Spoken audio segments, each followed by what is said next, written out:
Hello everyone, welcome back into the another session on object-oriented programming. Hope this journey of learning object-oriented programming is exciting you and you are finding all these videos informative. So students, since last couple of lectures we have seen the features of object-oriented programming. We began the discussion of object-oriented programming with classes and objects concept. By now we know in object-oriented programming, the first thing that we have to figure out in the project is to figure out possible objects that will work in our program. So you have to find out the objects. Objects are nothing but any real-time entity which will be relevant in your program. Once you will have the object in your hand, you have to start thinking in terms of attributes of the objects. So what are the possible information or attributes or properties that you will need to store along with the object that you have to find out. Once it is done, then you have to figure out the roles of that object. Means what functions that object is supposed to perform in the code. So you have to write down the functions of the objects. But for creating this entire structure of object, you will need certain mechanism. And to that mechanism we called as a class. So class is nothing but the way in which, or it is nothing but a kind of a structure through which we can create objects. The definition of class is nothing but collections of similar types of objects. So in order to have an object, we will need to create a class first, and that class then will manufacture the object. Once we will have the object in our hand, then we will start using these objects. Then later on we don't need classes, we just need object, and through object we can work afterwards. We have seen couple of features of the object oriented programming. In that the first we have seen encapsulation. Encapsulation is nothing but collecting or enclosing data and the functions which are acting on the data in the single unit. So we are encapsulating data along with the functions together in a single unit. The reason we are doing it because we need that data and the functions clubbed together, and we don't want outside world to directly interact with that data. So for that purpose we have encapsulated it. So the classes are offering this encapsulation in the object oriented programming. Through the class, the data and the functions which are acting on that data will be clubbed together under the single unit class that we have seen. Then we have seen another concept, that is abstraction. So abstraction is nothing but hiding unessential details from the user and only exposing essential details to the user. So in that we have seen under the abstraction we have seen couple of examples how in the television abstraction is done, that we have seen. In the object oriented programming, abstraction or specifically data abstraction is done through the classes or functions. So you don't have direct access to your data, but you have to go through objects. You have to go through the functions in that object. So this is how data abstraction is done. Means data or how the data is actually stored, that is not directly exposed. These details are not exposed to the users of these classes. So the user of the class will only need to know how to access that data. How that data is stored, which variables will be used over there, the names of those variables, and all these details are hidden from the users of the class. So this is how data abstraction is achieved. Then we have seen inheritance. Inheritance is another feature of object oriented programming where it allows you to use reusability, in the sense use reusable code. So the code which is already available, the class or objects which are already available, which are already written, you can use them in your code. So that is nothing but inheritance. So you can inherit their properties in your code. You don't need to rewrite the code again. So that is nothing but the inheritance. We will see inheritance in detail afterwards. Of course, we will study all these things afterwards. Soon we will just move into the object oriented programming details. Then we have seen polymorphism.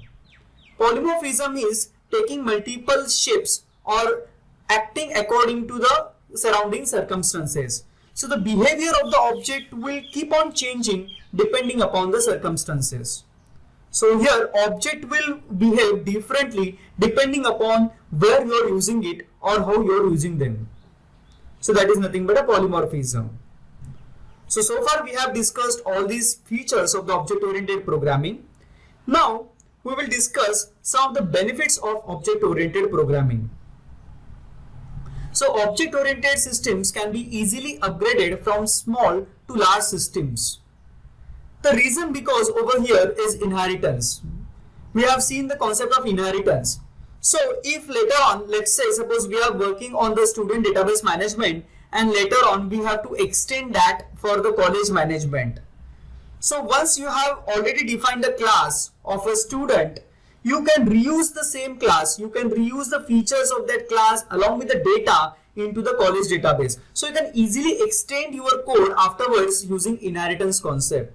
So that's why object-oriented systems allows you to upgrade systems from small to large scale without any hurdle. So that's the feature or that's the benefit of object-oriented programming.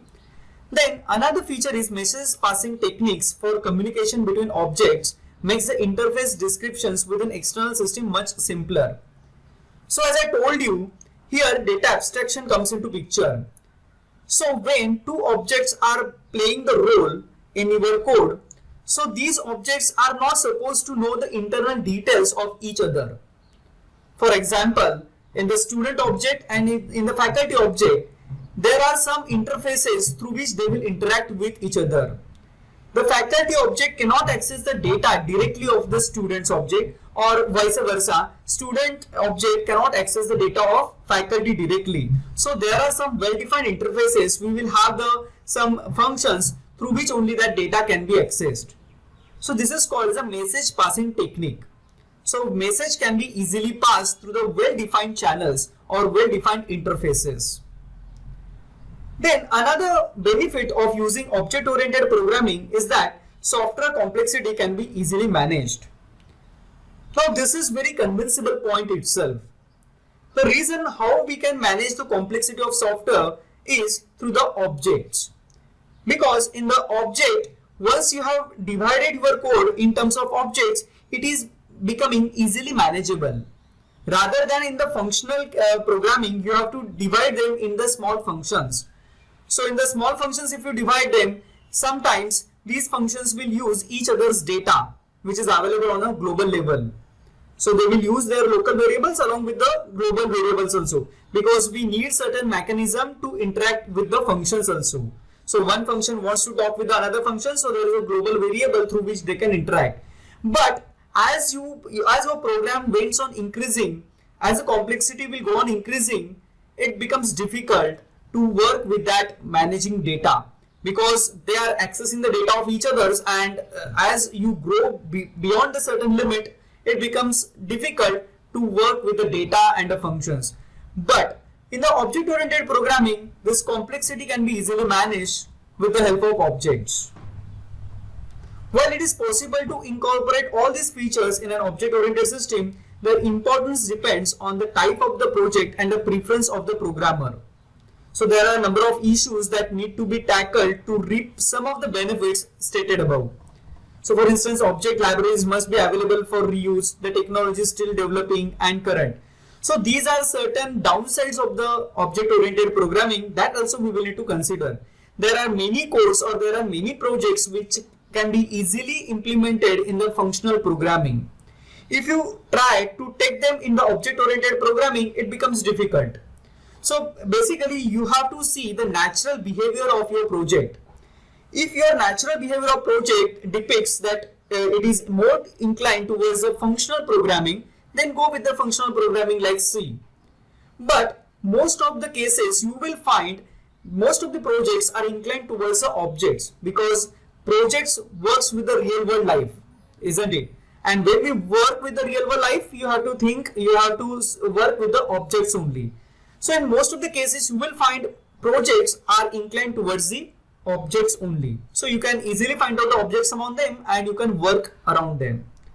So these are some of the benefits of using object-oriented programming.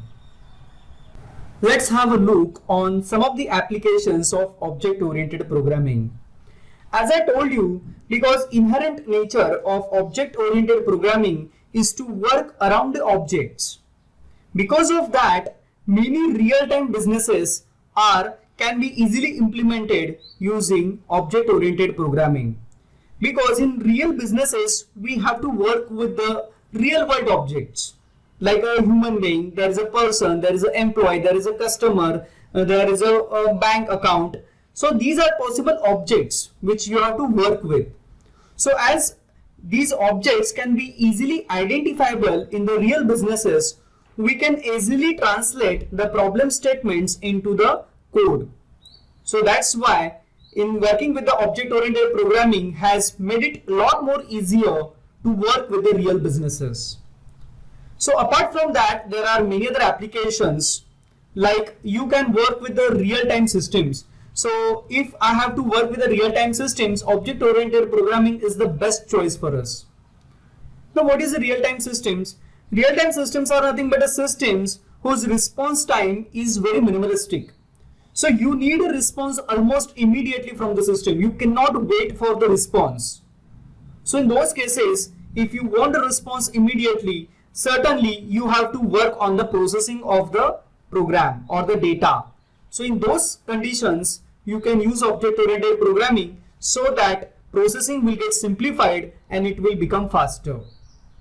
Simulation and modeling is one of the area where object-oriented programming comes into picture. For you, what is a simulation? If you don't know, simulation is like you have to simulate an actual environment with some artificial environment. So for example, suppose if a pilot has to learn a flight operating procedure, he will not actually sit in the cockpit of the flight, but instead he will sit on the ground and everything will be simulated around him. So how the flight will take off, how he has to land, then how maneuvers needs to be done. So all these things needs to be simulated. But this simulation has to be done in a real time. Real time in the sense, he should feel like nothing is artificial over there, but he is actually working or he is actually operating the real flight. So in those scenarios, simulation will needed. And in the simulation implementation, object-oriented programming is the best choice because you can easily identify the objects in the simulations and you can work with them independently. You can work with them parallelly also. Sometimes if you have to take the flight from the runway into the sky, and there are multiple objects like trees, runways there, many other things are just moving around you.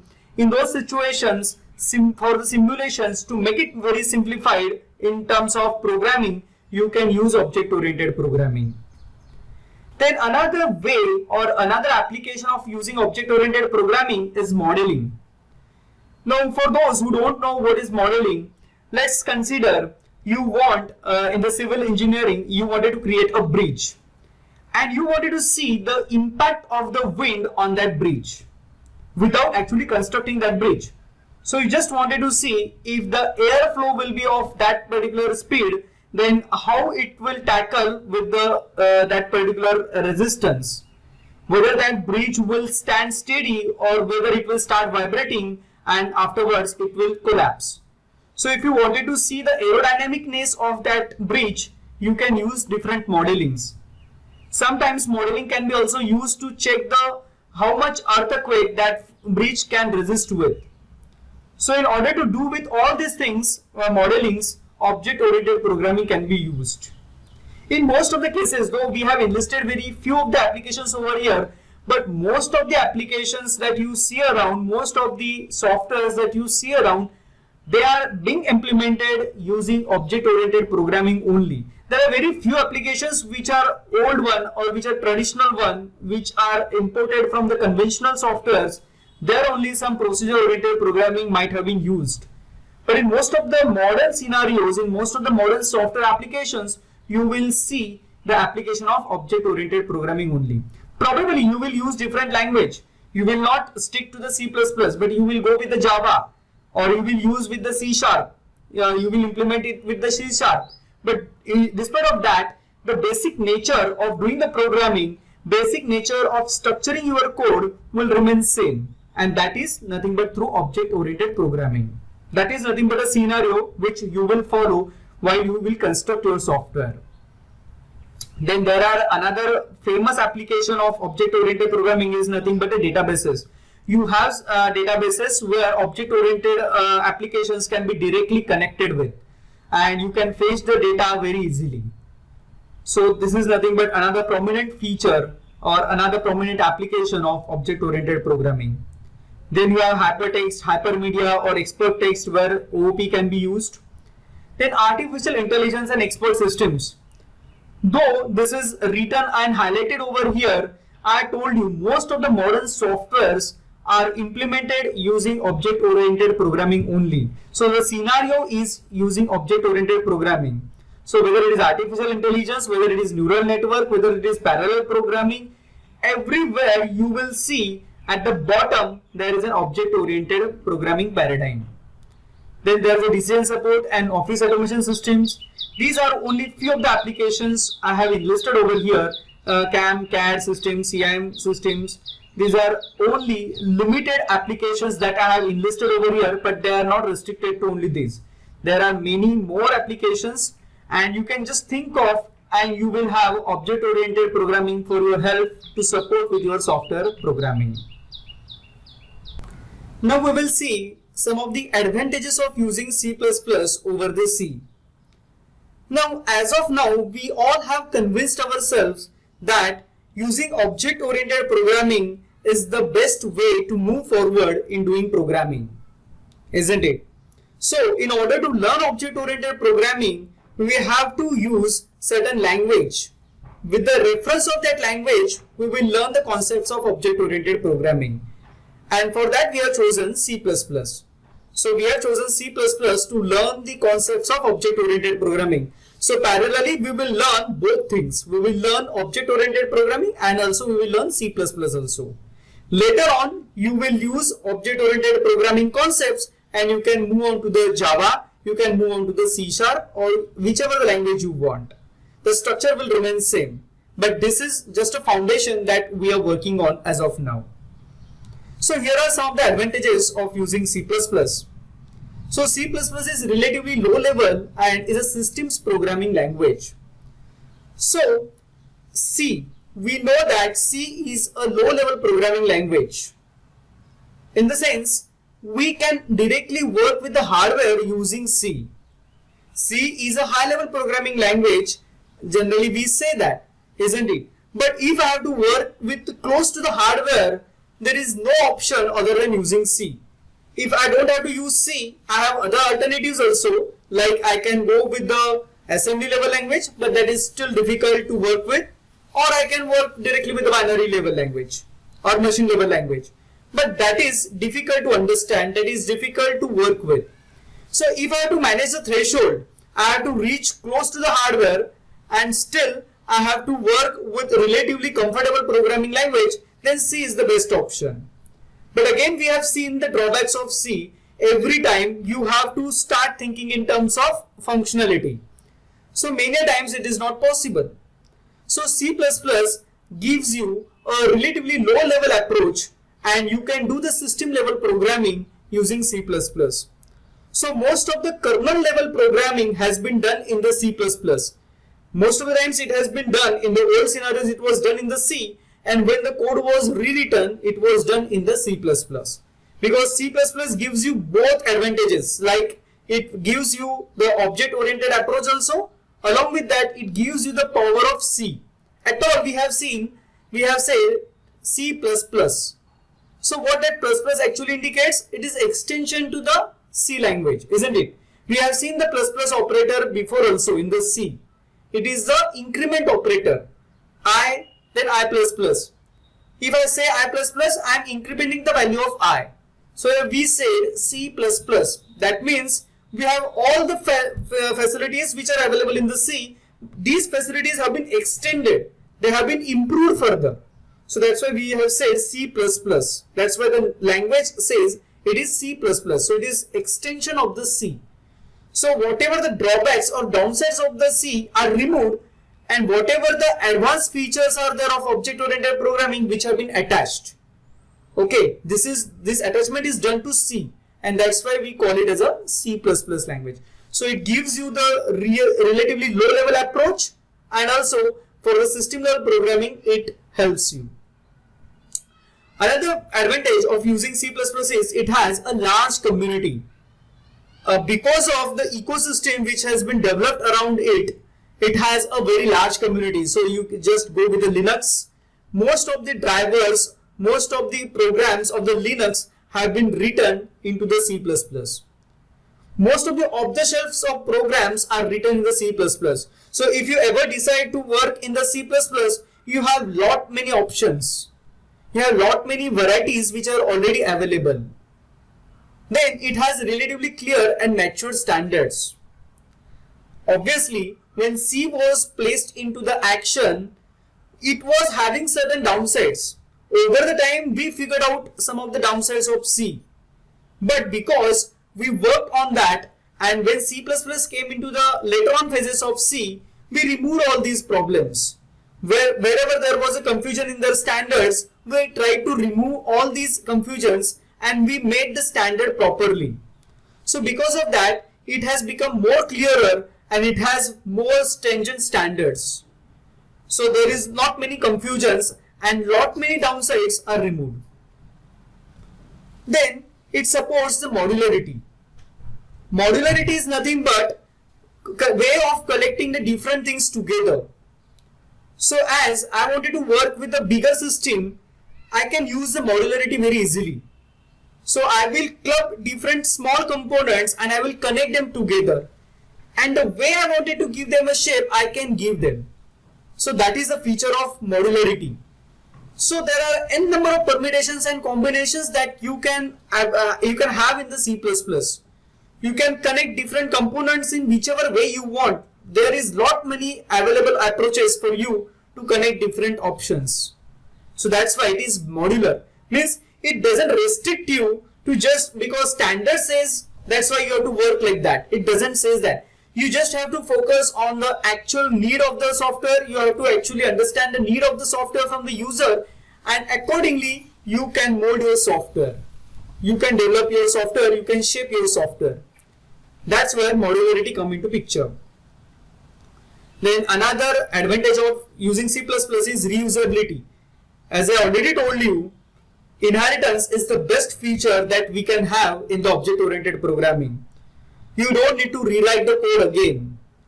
Now the beauty of using the reusability feature is that as you are importing or you are using the code which has been already written, you get the code which is time tested. Most of the times if you write the code for the first time, there are lot many errors which might be left behind. There are lot many problems which you will find over the time. But when you will use the code which is already written in several years before or several decades before, those codes or those programs are already tested. These are time tested.